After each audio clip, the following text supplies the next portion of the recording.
Stock market की दो सबसे बड़ी कंपनीज मारी पेट्रोलियम और फौजी फर्टिलाइज़र के नताइज का क्या असर पड़ा है मार्केट के अंदर, क्या इनकी कीमतें मार्केट में जस्टिफाई करती हैं। पाकिस्तान में शरह सूद में मज़ीद 100 बेसिस पॉइंट की कमी होने के बाद नेशनल सेविंग्स ने भी अपने शरह मुनाफा में ज़बरदस्त कमी कर दी। इस हफ्ते बड़ी खबरें हैं कि प्रॉपर्टी टैक्स में हुकूमत कमी करने जा रही है ताकि रियल एस्टेट सेक्टर को सपोर्ट किया जा सके। क्या यह मुमकिन है? फॉरेनर्स ने पाकिस्तान की मनी मार्केट से ट्रेजरी बिल से 87% इन्वेस्टमेंट बाहर निकाल ली है। स्टॉक मार्केट में रिजल्ट सीजन का आगाज हो चुका है। बैंकों के नताइज, रिफाइनरीज के नताइज और दीगर कंपनीज के नताइज कैसे हैं और मार्केट अगले हफ्ते कैसे परफॉर्म करेगी, इन सब के बारे में जानने के लिए मेरी वीडियो आखिर तक देखिएगा। और अगर आपने मेरा चैनल आज तक सब्सक्राइब नहीं किया तो काइंडली सब्सक्राइब भी कर लीजिए।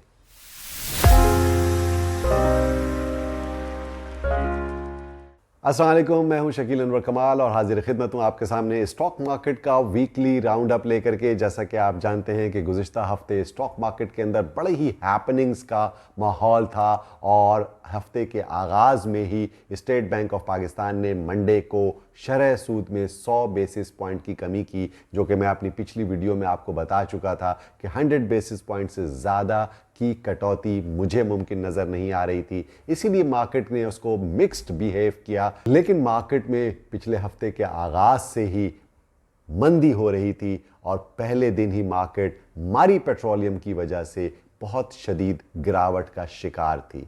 और सोने पे सुहागा फौजी फर्टिलाइज़र के नताइज ने भी कुछ मार्केट के पार्टिसिपेंट्स को मुतमईन नहीं किया और उसमें भी हमें गिरावट देखने में आई। जैसा कि आप जानते हैं कि पाकिस्तान की दोनों सबसे बड़ी कंपनीज़ हैं, मोर देन $3.5 बिलियन की कंपनी है मारी पेट्रोलियम, और जिसका नाम अब मारी एनर्जीज़ लिमिटेड हो चुका है, और फौजी फर्टिलाइज़र कंपनी भी पाकिस्तान की $2 अरब से बड़ी कंपनी है, और जो कि फौजी बिन कासिम के मर्जर के बाद अब ये एक ही कंपनी हो चुकी है फौजी फर्टिलाइज़र। और फौजी फर्टिलाइज़र के नताइज इतने अच्छे आते हैं हमेशा ही। आप जानते हैं कि ये बड़ा ही ज़बरदस्त स्टॉक है, डिविडेंड पे मास्टर है, और ये फिक्स्ड इनकम समझते हैं लोग कि इसको आप ले करके हमेशा रख लीजिए अपने पोर्टफोलियो के अंदर और आपको एक अच्छा डिविडेंड पे आउट हर साल मिलता रहेगा। और इसकी डिविडेंड हिस्ट्री से आप सब वाकिफ़ हैं। लेकिन गुज़िश्ता साल जो इजाफा फौजी फर्टिलाइज़र के अंदर हुआ है वो बड़ा इनॉर्मस इजाफा हुआ है, और पिछले बरस 2024 के अंदर जो स्टॉक मार्केट 80% से ज़ायद बढ़ी है उसमें सबसे बड़ा कंट्रीब्यूशन फौजी फर्टिलाइज़र का ही है। जी, एफएफसी का एक टिक जो है, ₹1 अगर फौजी फर्टिलाइज़र की शेयर की कीमत में बढ़ोतरी होती है या घटता है तो उससे 30 पॉइंट्स का KSE 100 इंडेक्स पे असर पड़ता है। तो गुज़िश्ता साल जो मार्केट के अंदर 80% इजाफा हुआ उसमें मेजर कंट्रीब्यूशन फौजी फर्टिलाइज़र का था। लेकिन मार्केट के अंदर चूंकि इसकी प्राइसेस बहुत एस्केलेट कर चुकी हैं, इन्फ्लेटेड रेट है, इसीलिए इसके अंदर मार्केट में अनाउंसमेंट के बाद कोई ख़ास इंटरेस्ट नज़र नहीं आया, कोई बाइंग स्प्री नहीं आई, और बल्कि मार्केट में गिरावट का शिकार है और 390 से नीचे इसकी प्राइस ट्रेड हो रही है। ऐसे मौके पर लोग ये मुझसे पूछते हैं कि फौजी फर्टिलाइज़र में लॉन्ग टर्म इन्वेस्टमेंट करनी चाहिए या मीडियम टर्म शॉर्ट टर्म, क्या ध्यान है? तो इस लेवल के ऊपर तो कोई ध्यान नहीं है बाइंग का, क्योंकि मार्केट के अंदर जितने हैवी वेट्स हैं वो सब हाई प्राइस के ऊपर ट्रेड कर रहे हैं। मारी पेट्रोलियम की मिसाल आपके सामने है कि इतनी प्राइस एस्केलेट होकर ₹900 तक चली गई थी और 650 से घटते हुए कल हमने इसको ₹500 के करीब आते हुए देखा, और 525 के अराउंड से फिर इसके अंदर एक शार्प अपसर्ज आई और 620-625 तक इसकी कीमत आ गई फ्राइडे को। लेकिन क्लोजिंग पर 600 से नीचे ही इसका भाव क्लोज हुआ है। तो इस लेवल पर बड़ी इरेटिक मूवमेंट हो रही है, लेकिन मार्केट हाई प्राइसेस के ऊपर सस्टेन नहीं कर पाती, बल्कि उसमें सेलिंग प्रेशर आ जाता है। और उसकी वजह से आप वाकिफ़ हैं, क्योंकि मार्केट में जो हाई पीस के ऊपर जो कंपनीज ट्रेड कर रही हैं वो थोड़ी प्राइस एडजस्टमेंट मांग रही हैं। नेशनल रिफाइनरी का भी अनाउंसमेंट आया, वो भी कंपनी लॉस के अंदर है। और इसके अलावा जितने भी हैवी वेट्स हैं उनके अंदर हमें थोड़ी सेलिंग प्रेशर नज़र आ रहा है मार्केट का।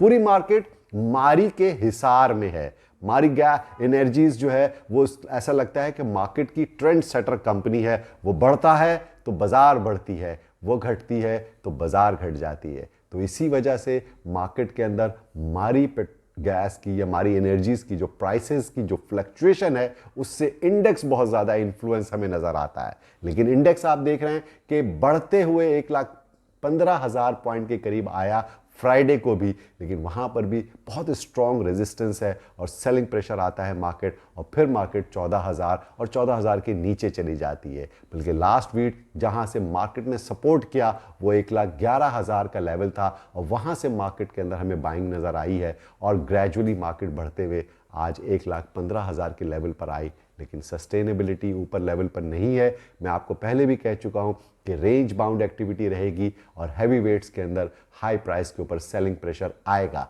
वॉल्यूम्स थोड़े बढ़े हैं पिछले हफ्ते, लेकिन जो अनाउंसमेंट्स आ रही हैं, बैंक्स की अर्निंग्स भी थोड़ी सी बेहतर तो नज़र आती हैं, लेकिन बैंक के इंटरेस्ट रेट कम होने की वजह से क्या इन अर्निंग्स को अगले बरस भी सस्टेन कर सकेंगी, ये एक सवालिया निशान है। इसीलिए हमें बैंकों में हबीब बैंक, नेशनल बैंक और यूनाइटेड बैंक के अलावा दीगर बैंकों के अंदर ज़्यादा गहमा गहमी नज़र नहीं आ रही।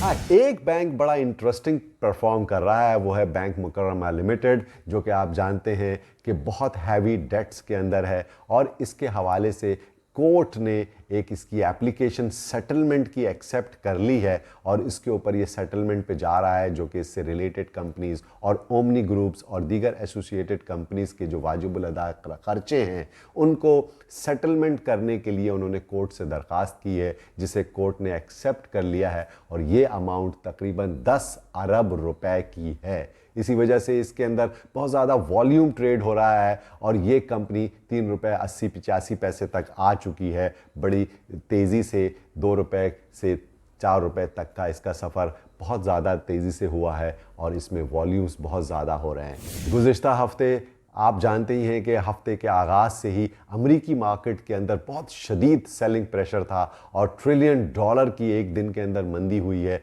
जिसमें सबसे ज़्यादा निविडिया के शेयर्स के अंदर मंदी आई। और आप जानते हैं कि उसकी वजह डीप सीक जो चाइनीज़ चैट बॉट बना है आर्टिफिशियल इंटेलिजेंस का, उसने दहला के रख दिया अमेरिकन मार्केट्स को और अमेरिकन एआई इंडस्ट्री को स्पेशली, जिसकी वजह से अमेरिकन स्टॉक्स के अंदर हमें मंदी देखने में आई। और आप समझे इस बात को मैं कोरिलेट क्यों कर रहा हूँ पाकिस्तान स्टॉक मार्केट के साथ, इसलिए कि जो हैवी वेट्स होते हैं शेयर्स, जो बहुत ज़्यादा कंपनी एग्जैजरेट कर जाती हैं प्राइसेस, अगर उनकी प्राइसेस कहीं ना कहीं लेवल पर टेक्निकल करेक्शंस आना ज़रूरी होता है, despite all the positive fundamentals. एक कॉम्पिटिटिव कंपनी सामने खड़ी हुई चाइनीज़ की, और निविडिया और दीगर एआई के और टेक स्टॉक्स के अंदर, अमेज़ॉन के अंदर, फेसबुक के अंदर, टेस्ला के अंदर जो मंदी हुई है, उसकी वजह से पूरी अमेरिकन मार्केट हिल के रह गई।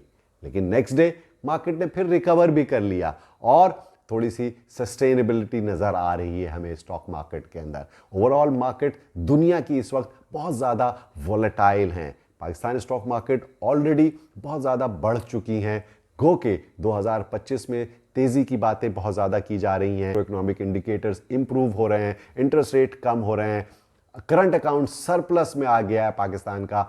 वर्ल्ड बैंक के साथ $20 बिलियन की पाकिस्तान डील करने जा रहा है, और पाकिस्तान के अंदर दीगर एस्पेक्ट से इन्वेस्टमेंट्स आने की खबरें हैं। लेकिन मार्केट आगे जाने के लिए, मज़ीद ऊपर जाने के लिए, उसको थोड़ा सा करेक्शन के मोड में इस वक्त है, और मार्केट माइट टेस्ट 107,000 अगर उसने 1,11,000 का लेवल सस्टेन नहीं किया तो। यकीनन 1,15,200 के बाद मार्केट बुलिश चैनल के अंदर दाखिल हो जाएगी, मगर एहतियात बहुत ज़रूरी है। Stay cautious. मार्केट में तेज़ी की बातें इसी वजह से है कि मार्केट के जो फंडामेंटल्स हैं वो इंटैक्ट हैं, कंपनीज परफॉर्म अच्छा कर रही हैं, किसी के नफ़े में कमी आ रही है, किसी के नफ़े में इजाफा हो रहा है, कोई कंपनी के अंदर ब्रॉडर बेस के ऊपर डेवलपमेंट्स नहीं आ रही हैं, नई प्रोजेक्शंस हो रही हैं, उसके हवाले से ग्रोथ हम एक्सपेक्ट कर रहे हैं बहुत सारी कंपनीज के अंदर, तो उनकी कीमतों के अंदर स्टेबिलिटी भी रहेगी और तेज़ी भी रहेगी।